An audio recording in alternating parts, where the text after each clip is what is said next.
صلاح الدین ایوبی، مسلمانوں پہ ظلم ہوا، فلسطین میں آگ لگی اور پورے فلسطین کی گلیاں خون سے بھر گئیں۔ ایک دن کے اندر 70,000 مسلمان قتل ہوا۔ گھوڑوں سے سڑکوں پہ چلا نہیں جاتا تھا، گھوڑے پھسلتے تھے، اتنا خون تھا، اور کچی سڑکیں تھی، اتنا خون تھا۔ پہلے کچی زمین نے خون پیا، پھر خون اس سے باہر آیا، پھر بھی اتنا سخت 70,000 آدمی قتل ہوا۔ صلاح الدین ایوبی کون تھے؟ میرے غوث اعظم جیلانی کے مدرسے کے طالب علم تھے۔ جامعہ نظامیہ مدرسہ، یہ مدرسے ہیں جنہوں نے دین کے مجاہد پیدا کیے، مدارس ہیں جنہوں نے دین کے مجاہد پیدا کر کے پوری دنیا کے اندر پھیلائے ہیں۔ مدارس کے اندر دہشت گردی آئی، میں اختلاف نہیں کرتا، لیکن ابھی بھی مدرسے ہیں جن مدرسوں سے رسول اللہ کے دین کا سچا درس دیا جاتا ہے، امن، پیار اور محبت کی فضا کو عام کیا جاتا ہے وہ مدارس، اور انشاءاللہ قیامت کی صبح تک وہ مدرسے قائم رہیں گے۔ صلاح الدین ایوبی مدرسے کے طالب علم ہے، مدرسے کا، لیکن مدرسہ اس کا تھا جو ساتھ درویش بھی تھا۔ صلاح الدین ایوبی اکیلا اپنے دوستوں سے کہنے لگا مسلمانوں کی مدد چند سالوں میں نکلو مدد کریں۔ انہوں نے کہا تیرے نکلنے سے کیا ہوگا؟ کہنے لگا میں نے نہیں نکلنا، میرے اللہ نے میری مدد کرنی ہے، میرے اللہ نے میری اٹھ باندھ کمر، کیا ڈرتا ہے پھر دیکھ خدا کیا کرتا ہے، اور میں مجھے نکلنے دے، اللہ میری مدد کرے گا۔ تھوڑا تھوڑا کر کے فوج جمع کی، کوشش کی۔ چند سالوں کے بعد اسی جگہ جہاں مسلمانوں کا خون بہا تھا، اللہ نے اسلام کا جھنڈا پھر سے بلند کر دیا۔ صلاح الدین ایوبی فاتح بن کے مسجد اقصی کے دروازے پہ کھڑا ہے۔ چند سال گزرے، عیسائیوں کا اپنا وہ ظلم ابھی یاد ہے، اور عیسائی سارے لیڈر کہتے ہیں تیاری کر لو، اب ہمارے بچے کاٹے جائیں گے، عورتیں بیوہ ہوں گی، گردنیں کٹیں گی، اب دیکھنا جتنا خون ہم نے بہایا تھا مسلمان اس سے دگنا بہائیں گے۔ صلاح الدین ایوبی گھوڑے پہ کھڑے ہیں اور پوچھتے ہیں او عیسائیوں بتاؤ تمہارے ساتھ کیا کروں؟ گردنیں جھک گئیں، جواب کوئی بھی نہیں۔ کہا تم نے 70,000 مسلمان ایک دن میں مارا تھا، بولو تمہارے ساتھ کیا کروں؟ تم نے ایک دن میں مسلمان یوں کاٹے جیسے گاجر مولی کاٹی جاتی ہے، بولو کیا کروں؟ عیسائی کہنے لگے ہمیں اپنے ظلم یاد ہے، تشدد یاد ہے، بربریت یاد ہے، تو بہتر جانتا ہے تو نے کیا کرنا ہے۔ صلاح الدین ایوبی گھوڑے پہ فاتح کھڑا ہے، آنکھوں میں آنسو آئے، تڑپ کے رویا، کہنے لگا میں تمہارے ساتھ وہی سلوک کروں گا جو میرے مصطفیٰ نے قریش مکہ کے ساتھ فرمایا تھا، لا تصریب علیک، جاؤ تم پر کوئی زیادتی، جاؤ تم آزاد ہو۔ اس نے کہا تو کر کیا رہا ہے؟ کہنے لگا میں کیا کروں، میں اس محمد کا ماننے والا ہوں جس نے معاف کرنا سکھایا ہے صلی اللہ علیہ وسلم، میرے پیروں میں زنجیر ہے رسول اللہ کی غلامی کی، جاؤ تم آزاد ہو۔ اس نے کہا تم آزاد ہو، لوگوں نے کلمہ پڑھنا شروع کر دیا، اشہد ان لا الہ الا اللہ واشہد ان محمدن عبدہ۔ سارے قبیلے کے کچھ نہ کچھ لوگ مسلمان، ایک قبیلہ رہ گیا مسلمان نہیں ہوتا۔ صلاح الدین ایوبی اپنے خیمے میں بیٹھے ہیں تو ایک بی بی آ گئی، اس قبیلے کا کوئی شخص مسلمان نہیں ہوتا۔ بی بی آئی، آگے کہنے لگی میرے 4 بیٹے جنگ میں کھو گئے، چھوٹے چھوٹے بچے جنگ میں کھو گئے، مل نہیں رہے، فوجیوں کو حکم دے مجھے میرے بچے تلاش کر کے دیں۔ صلاح الدین ایوبی نے جھٹ پٹ سر پہ امامہ باندھا، نیزہ پکڑا، سینے بند باندھا، اپنے جبے کو سمیٹا اور باہر کہنے لگی تو کدھر جا رہا ہے؟ کہنے لگا میں خود تیرے بچے تلاش کر کے دوں گا۔ صلاح الدین چند سپاہی ساتھ گلی گلی نکلے، گلی گلی فجر کے نکلے، اثر ہو گئی، تھک گئے، 2 نمازیں صحرا میں پڑھی، جنگل کے اندر پہنچے تو ایک کونے میں 4 بچے ایک جگہ ڈرے اور سہمے ہوئے بیٹھے ملے۔ صلاح الدین ایوبی اٹھا کے لائے، ماں کو کہنے لگے تیرے بچے ہیں، نکلا اس لیے تھا کہ میرے نبی نے فرمایا بچے جدا ہوں تو ماں کو درد بڑا ہوتا ہے، اور میرے رسول نے فرمایا تھا جب جنگ کرنے جاؤ تو کھیت برباد نہ کرنا، فصلیں تباہ نہ کرنا، بچوں کو ماں سے جدا نہ کرنا۔ فرمایا میں سوچ رہا تھا تیرے بچے کہیں میری وجہ سے جدا ہو گئے تو مصطفیٰ کو جواب کیا دینا؟ فرمایا تیرے بچے ڈھونڈ کے لایا ہوں۔ بچے ماں کے پاس آنے لگے تو ماں نے بڑے بیٹے کے منہ پہ تھپڑ مارا، کہتا ہے اماں کیا ہوا؟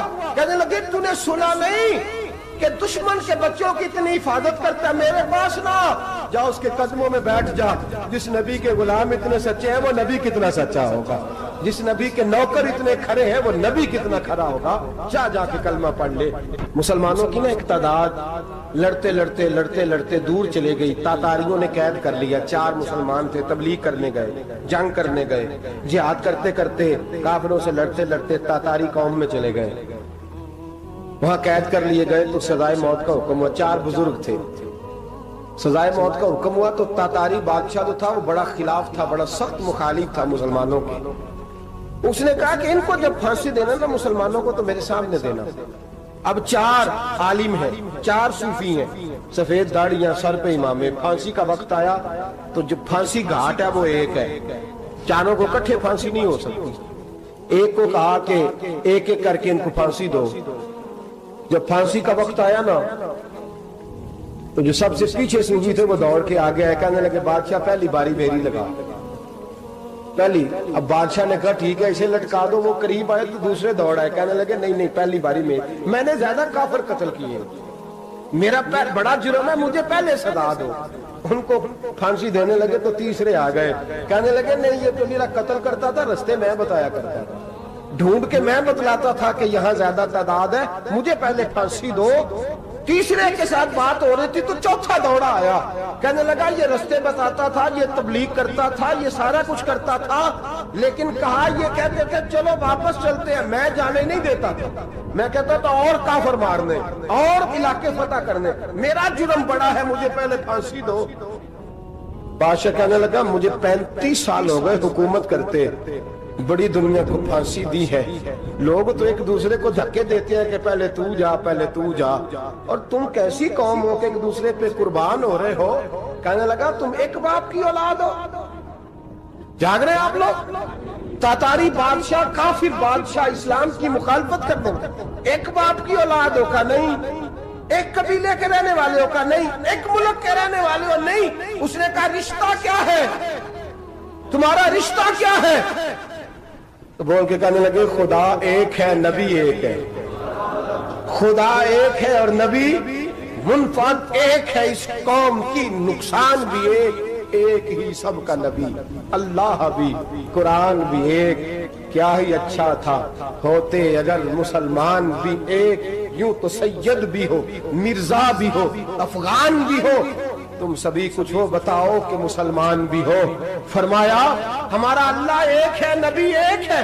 تو کہا پھر ایک دوسرے پہ جان کیوں دیتے ہو؟ فرمایا ہمارے نبی نے ہمیں بھائی بنا دیا ہے. بھائی کا دل نہیں کرتا اس کی آنکھوں کے سامنے بھائی چلا جائے, ہمارا دل نہیں کرتا پہلے مجھے دے. بادشاہ کہنے لگا تمہارا جذبہ مجھے متاثر کر گیا, جاؤ میں تم چاروں کو آزاد کرتا ہوں, تمہیں آزاد کرتا ہوں. میرے دوستو یہ رنگ تھا, دیکھیں نا, یہ اس دھرتی نے نظام دیکھا ہے نا, اس فلک میں پہلی بار دیکھا, اس زمین نے پہلی بار. اور میرے حضرت صاحب فرمایا کرتے تھے زمین تڑپ کے روئی, اس نے پہلی دفعہ دیکھا. احد کا میدان ہے, 3 صحابہ تپتی ہوئی زمین پہ زخموں سے چور چور پڑے ہیں. حضرت انس بن نضر رضی اللہ تعالیٰ عنہ پانی کا پیالہ لے کے پہنچے. ایک زخمی سے کہا تجھے پانی پلانا ہے, تو کہنے لگا میرے زخم تھوڑے ہیں, وہ جو ساتھ پڑا اس کے زخم گہرے ہیں, پہلے اسے پانی پلا دے, جا اسے دے دے. اس کے پاس پہنچے تو وہ کہنے لگا وہ مجھ سے پہلے گرا تھا, اس کا زخم زیادہ گہرا ہے, اسے پانی پلا. تیسرے کے پاس گئے تو کہنے لگا چوتھا تڑپ زیادہ رہا ہے, اس کی عمر زیادہ ہے, میں تو جوان ہوں, برداشت کر لوں, بڑھاپے کی وجہ سے نڈھال ہو گیا, پہلے اسے پانی پلا. چوتھا کہنے لگا 5ویں کے پاس جا, 5واں کہنے لگا 6ٹھے کے پاس جا. حضرت انس بن نضر کہتے میں رو پڑا, میں نے کہا محمد کے غلاموں, رسول نے تمہیں کیسا جذبہ دے دیا ہے, زبانیں پیاس سے باہر ہے لیکن تمہاری اخوت مرتے دم تک قائم ہے.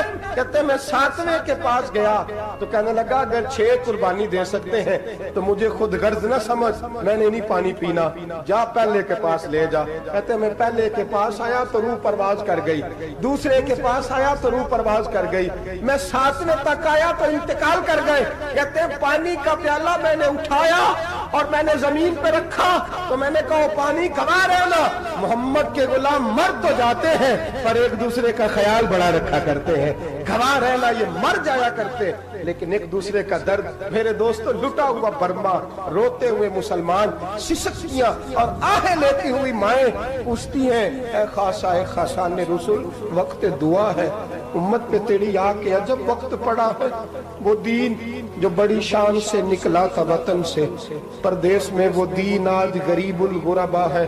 فریاد ہے اے کشتی امت کے نگہباں، بیڑا یہ تباہی کے قریب آن لگا ہے۔ اور کیا خوبصورت جملے کہے تھے کہ نبی پاک صلی اللہ علیہ وسلم نے، حضور نے فرمایا تھا میرا مومن ایک جان کی طرح ہوتا ہے، ایک جان کی طرح ہوتا ہے، ایک کو تکلیف ہو جسم کے ایک حصے کو سارا حصہ پریشان ہوتا ہے۔ فرمایا یہ ایک مکان کی طرح ہے، ایک اینٹ دوسری اینٹ کو مضبوط کرتی ہے۔ فرمایا یہ مضبوط لوگ ہیں، یہ مضبوط لوگ۔ حضرت عمر فاروق کا زمانہ ہے، ایک آدمی نے سیری بھیج دی ایک گھر میں بطور تحفہ، قحط کا زمانہ تھا، گوشت ملتا نہیں تھا، جانور، ایک آدمی نے سیری بھیج دی ایک آدمی کے گھر میں۔ اس نے کیا کیا؟ اس نے اپنی بیوی سے کہا ہماری تو خیر ہے، ساتھ والا پڑوسی زیادہ غریب ہے، ادھر نہ بھیج دے، یہاں گندم امیر شہر کی ہوتی رہی خراب اور بچی کسی فقیر کی فاقوں سے مر گئی۔ کہا ساتھ والے پڑوسی کے گھر سے میں کئی دنوں سے بھوک کی آوازیں، وہاں بھیج دے۔ اس کے گھر گئی تو اس کی بیوی شوہر کو مشورہ دیتی ہے، کہتی ہے میرے بچے تو دلیر ہے، ساتھ والے کے چھوٹے ہیں، وہ گزارا نہیں، ادھر نہ بھیج دے۔ ادھر گئی۔ ایک روایت ہے 7 گھر، ایک روایت ہے 21 گھر، 21 گھروں میں گھومتی ہوئی وہ سری پھر پہلے کے گھر میں آ گئی، اور پہلا صحابی کہنے لگا صرف تو نے ہی محمد کا کلمہ نہیں پڑھا، باقی بھی اس نے بھی پڑھا ہوا ہے، صرف تو نے ہی رسول اللہ سے یہ درس نہیں لیا، باقیوں نے بھی لیا ہے، اور صرف تیرے اندر ہی جذبہ اظہار نہیں، تو ہی صرف مسلمانوں سے پیار نہیں کرتی، سارے ہی پیار کرتے ہیں۔ وہ سری پھر آ گئی، اب کیا کرنا ہے؟ اب کیا کرنا ہے؟ تو امام نبوی نے لکھا ہے، وہ کہنے لگی کرنا کیا ہے؟ پکاؤں گی میں اور کھائیں گے 21 گھر، پھر بھی اکیلے نہیں کھائیں گے، پکاؤں گی میں اور کھائیں گے 21 گھروں کے مطابق شوربہ پکا، اور پھر برتن میں ڈال کے وہ بی بی ایک گھر کا دروازہ کھٹکھٹاتی ہے، کہتی ہے مصطفیٰ کے غلاموں نکلو باہر اور کھاؤ، اس لیے کہ جس نبی نے مجھے پیار کا حکم دیا اسی نے تمہیں بھی پیار کرنا سکھایا ہے، یہ رنگ چشم فلک نے سکھایا ہے۔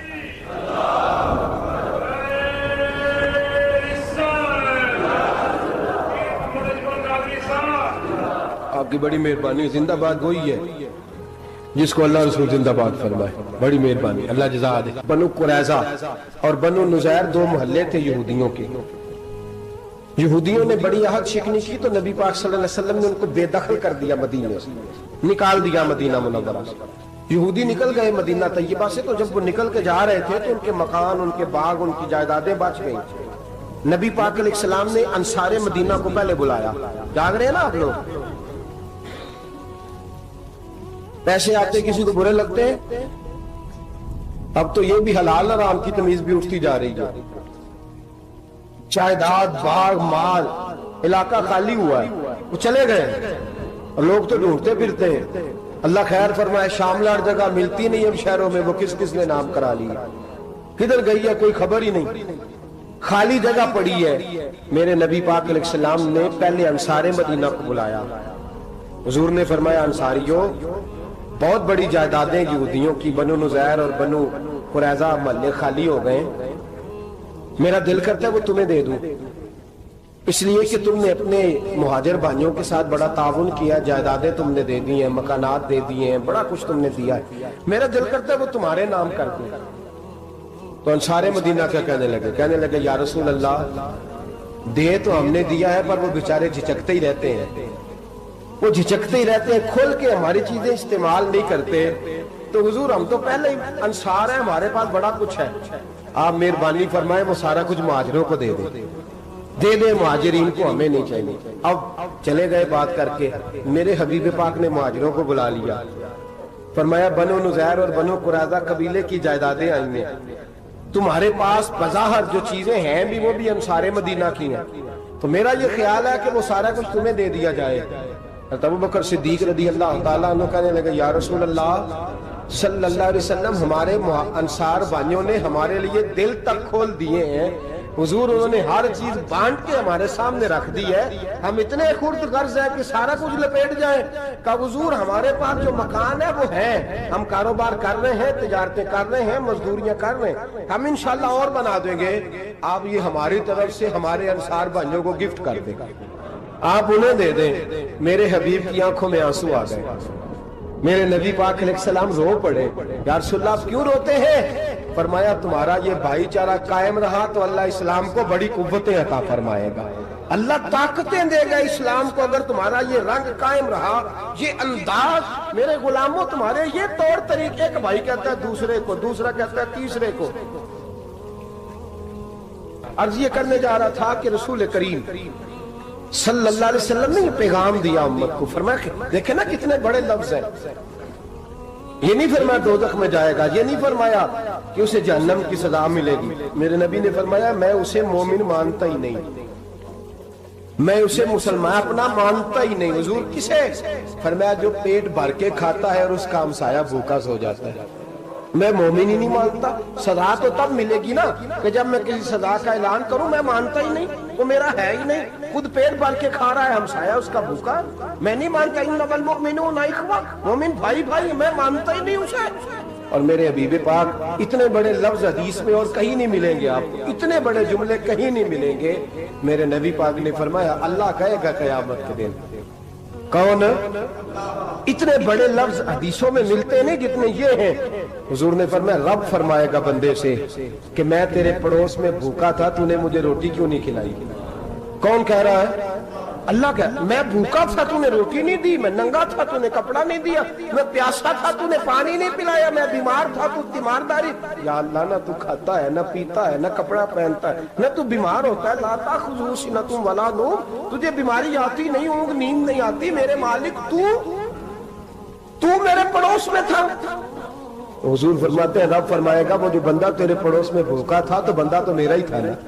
وہ جو بندہ تیرے پڑوس میں ننگا تھا تو بندہ تو میرا ہی تھا نا. وہ جو تیرے پڑوس میں پیاسا تڑپتا رہا تو وہ میرا ہی بندہ تھا. تو دوائی لینے جائے تو بڑے اسپتال میں اور اس بیچارے کو 20 روپے پرچی کے بھی میسر نہ آئے تو میرا ہی بندہ تھا. میرے دوست خیال کر اور یاد رکھ یہ جو ہمسائے ممالک میں ظلم ہوتے ہیں، زیادتیاں ہوتی ہیں. ہمارے گھر کا پنکھا اچھا چلتا ہے، ہم جلوس اس وقت نکالتے ہیں جب ہماری لائٹ بند ہوتی ہے. ہم جلوس اس وقت نکالتے ہیں جب ہمارا ایسا جو ہمیں تنگ کرتا ہے. ہم اس وقت درد محسوس کرتے ہیں جب ہمارے گھر تک آگ آ جاتی ہے. یہ جو باہر آگ جل رہی ہے یہ تیرے گھر بھی آ سکتی ہے. یہ جو باہر فساد ہو رہا ہے یہ تیرے دروازے تک آ سکتا ہے. میرے رسول پاک نے ایک جان، مسلمان کو ایک جان قرار دیا. مجھے بتائیے انگلی کو کٹ لگ جائے، مسلمان ایک جان ہے نا. انگلی کو لگ جائے کٹ، دماغ کہتا ہے میں نے نہیں سوچنا اس کے بارے میں نے اس کے درد کو محسوس ہی نہیں کرنا. انگلی کی درد ہے، انگلی جانے اس کا کام جانے. ایسے ہی ہوتا ہے نا. بولے پیروں سے کہتے ہیں، انگلی کہتی ہے چل ڈاکٹر کے پاس، پیر کہتے ہیں نہیں میں نے نہیں جانا، انگلی کا کام ہے انگلی جائے. ایسے ہی ہے نا. دل سے کہتے ہیں تو تڑپ تھوڑا سا، انگلی کو درد ہے، کہتے میں کو تڑپوں، انگلی کا ماما، انگلی جانے اس کا کام جانے. ٹیلی فون کرنا ہے ڈاکٹر صاحب کا پتہ کرنا ہے تو کان کہتے ہیں میں نے نہیں بات سننی ڈاکٹر صاحب کی، زبان کہتی ہے میں نے نہیں بولنا، انگلی جانے. ایسا ہوتا ہے. پیر احتجاج کرتے کہ میں نے ڈاکٹر کے پاس، میں کچھ چکر کھاتا پھروں ڈاکٹر کی دکان کی، انگلی کو درد ہے انگلی جانے. ایسا ہوتا ہے بھئی. میرے رسول پاک نے فرمایا مسلمان ایک جان ہے. تو درد برما کے مسلمانوں کو ہو رہا ہے تو پاکستانی کہہ رہے ہیں کوئی بات نہیں، وہ جانے ان کا کام جانے. ایک جان ہے نا. درد ہونا چاہیے، تکلیف ہونا چاہیے. پھٹے پہ باتیں ہوتی ہیں اس موضوع پہ، اسمبلی پہ گفتگو ہوئی ہے اس موضوع پہ، آپ کی صوبائی اسمبلیاں اس موضوع پہ بولی ہیں، آپ کے کونسل اس موضوع پہ بولے. ہم تو اپنی اپنی سیاستیں، اپنے اپنے تماشے، اپنے اپنے چکروں میں لگے ہوئے. وہ دریا کے اندر سسکتے مسلمان، بنگالی کہتے ہیں ہمارے نہیں، برمی کہتے ہیں ہمارے نہیں، پاکستانی کہتے ہیں ہمارے نہیں، ترکی کہتے ہیں وہ کس کے ہیں؟ وہ کس کے ہیں؟ وہ اللہ کے بندے ہیں، محمد عربی کے غلام ہیں صلی اللہ علیہ وسلم. میرے دوستوں کیا ہمیں کیا غرض ہے؟ وہ جانے ان کا کام جانے. یہ جب تیرے پیروں تک آگ آئے گی پھر تجھے پتا چلے گا یہ بڑی سخت آگ ہے. آج جس کافر نے برما پر عرصہ دراز تنگ کیا ہے، مسلمان تھوڑے تھوڑے مفاد لینے کی خاطر نا، بنو عباس اور بنو امیہ کی جنگ چل رہی تھی. بنو عباس جو تھے وہ غالب آ گئے، بنو امیہ جو تھے ان کی حکومت ختم ہو گئی. تو عیسائیوں نے بنو امیہ سے کہا کہ ہم تمہارے ساتھ تعاون کرتے ہیں، ہم تمہارے ساتھ تعاون کرتے ہیں اور بنو عباس پہ غلبہ پا کے تمہیں حکومت دلاتے ہیں. بنو امیہ بڑی جدوجہد کر رہے تھے بادشاہی کے لیے، لیکن انہوں نے کہا کہ ہم لڑ رہے ہیں، کوشش کر رہے ہیں، لیکن ہمیں کسی کافر کی مدد کی ضرورت نہیں. ہم جتنا مرضی لڑیں لیکن کافروں کے ہاتھوں بنو عباس کو مروانے کو ہم تیار نہیں ہیں. میں خبردار، تمہارا آپس کا معاملہ ہے، ہم خود نمٹ لیں گے. تمہیں اجازت نہیں دیتے تم اندر کودو اور کود کر کے تم فسادات پیدا کرو اور مسلمانوں کے اندر تقسیم کرو. میرے دوستو، مسلمان کو سوچنا چاہیے، سوچ بڑی رکھنی چاہیے. گھر کی جنگ سے نکل آ، اب بہو ساس کے جھگڑے سے باہر آ جا. اب ملے کی سیاست چھوڑ کے باہر کا سوچ. اب اسلام کو تیری حاجت ہے. اب پوری دنیا جب مسلمان کو دیکھے نا، فیس بک یوز ہوتی ہے، اس پہ نوجوان جب اسلام کی بات کرنے لگے گا، اس پر جب بڑا اسلام کی بات کرنے لگے گا، پوری دنیا میں پیغام جائے گا کہ مسلمان اب جاگنے لگا ہے، مسلم خوابیدہ بیدار ہونے لگا ہے. اب اس کی آنکھیں کھلنے لگی ہیں. اب یہ اپنے مذہب کی بات کرتا ہے. اب یہ اپنے ملک سے، صوبے سے، برادری سے نکل کر بولتا ہے. اب یہ کہتا ہے کہ بازو تیرا توحید کی قوت سے قوی ہے، اسلام تیرا دیس ہے، تو مصطفی ہے. اب یہ بڑی سوچ رکھتا ہے. اب یہ عالمی بات کرتا ہے. میرے دوستو، ہمارا تو حال یہ ہے. امام اعظم ابو حنیفہ کا فتویٰ ہے، آپ فرماتے ہیں جو مولوی عالمی حالات سے باخبر نہ ہو وہ جمعے کی تقریر نہ کرے، وہ مسلمانوں کی رہنمائی نہیں کر سکتا. عالمی حالات سے جو خبردار نہ ہو. تو جس کو چھٹی ہو جائے، تو نے ختم نہیں پڑھا، دوڑ جا مسجد سے. تو ختم نہیں پڑھتا، ہمارے تجھے پتہ ہی نہیں دکان رہتا ہے، بھاگ جا. وہ عالمی حالات پہ بات کرے گا، کیونکہ بیچارے کو تو پتہ ہے میری سویرے چھٹی ہو جانی. سیاست کا لفظ چھیڑا نہیں تو میں گیا نہیں. یاد رکھے، وہ جو بیداری ہے، وہ جو اعلیٰ ظرفی ہے، وہ جو بڑی سوچ ہے، وہ جو ملت کی سوچ، وہ جو قومیت کی سوچ ہے، وہ جو آگے بڑھنے کا زاویہ ہے، وہ تو اندر. اقبال کہتے ہیں گلا تو گھونٹ دیا اہل مدرسہ نے تیرا، گلا تو گھونٹ دیا اہل مدرسہ نے تیرا. تجھے تو مدرسے والوں نے پلیٹ پکڑا دیا ہے کہ جا سویرے لنگر کٹھا کر کے لا اور دوپہر کو روٹیاں مانگ کے لا اور دیکھ آج مرا کون ہے، ختم کس کا پڑھنا ہے. تو گلا تو گھونٹ دیا اہل مدرسہ نے تیرا، اب کہاں سے آئے گی صدا لا الہ الا اللہ. تو گھونٹ دیا تیرا گلا، تو کیسے بڑی بات کرے گا؟ بڑی بات کے لیے بڑی سوچ چاہیے، بڑی تگودو چاہیے، بڑی کوشش چاہیے، بڑا حوصلہ چاہیے. مسلمان چھوٹی چھوٹی لڑائی میں، چھوٹی چھوٹی جنگ میں، ایک دکاندار دوسرے دکاندار سے لڑ رہا ہے، گلی والا دوسری گلی والی سے لڑ رہا ہے، محلے والا محلوں پہ اعتراض. ایک شہر میں رہنے والے میں نے دوسرے محلے پہ اعتراض کرتے دیکھے. یقین کریں، ایک شہر میں رہنے والے، علاقے میں بسنے والے کہتے ہیں بھائی توبہ ہے، اس محلے تو اللہ ہی بچائے. لا حول ولا قوت. وہ جو تقسیم در تقسیم کی سوچ ہے، اس نے چھوٹے چھوٹے ٹکڑوں میں مسلمانوں کو بانٹ دیا ہے. چھوٹی چھوٹی تقسیم ہے، چھوٹا چھوٹا ہمارا مزاج ہے، چھوٹی سوچ ہے. بڑی سوچ کی بات سنیے. صلاح الدین ایوبی، جاگ رہے ہیں نا آپ لوگ؟ تو آخنا حضرت صاحب ایڈی وڈی گل چھیڑ چھڑی ہے، یہ مطلب ہی کون نہیں. کنے برما جانا ہے تو کنے مدد کرنی ہے. میں تو بھائی فریضہ سر انجام دے رہا ہوں. میرے نبی نے فرمایا برائی کو یا ہاتھ سے بدل، ہاتھ سے نہیں بدل سکتا تو زبان سے تو بولنا. تو میں معذور ہوں، کمزور آدمی ہوں، ہاتھ سے بدلنے کی طاقت نہیں رکھتا، تو دوسرے درجے پہ تو مجھے عمل کرنے دو نا. اثر کرے نہ کرے سن تو لے میری فریاد، نہیں ہے داد کا طالب یہ بندہ آزاد. رونے تو دو، تڑپنے تو دو، آہیں تو بہانے دو، سسکیاں تو لینے دو، مار کھائیے تو تڑپنے تو دو. وہ قرآن پاک برما میں پابندی لگی ہے تو میں یہاں سوچنے لگا ہوں کہ وہاں تو پابندی لگی ہے، یہاں پہلے ہی لوگ کوئی نہیں پڑھتی. معاذ اللہ تعالیٰ حالات دن پہ دن مسلمانوں کے لیے ایک ایک کر کے. افغانستان میں جو آگ لگی تھی، پھر وہ عراق میں بھی لگی، پھر وہ لیبیا میں بھی لگی، پھر وہ مصر میں بھی لگی، پھر وہ یمن میں بھی لگی. سعودی عرب میں دھماکے ہوئے، میرا دل تڑپا ہے، مجھے پریشانی ہوئی. میں بچے 5 تھے، میں بڑا ڈسٹرب ہوا. میں نے کہا یار یہ ہمارا سب کا اجماعی عقیدت کا مرکز ہے. ہم کم از کم 1000 اختلاف کے باوجود کہا کرتے تھے کہ عرب میں امن ہے یار، وہاں سکون ہے، وہاں دکانیں کھلی چھوڑ کے لوگ چلے جاتے ہیں. وہاں بھی فساد ہونے لگا، وہاں بھی آگ بڑھ گئی ہے.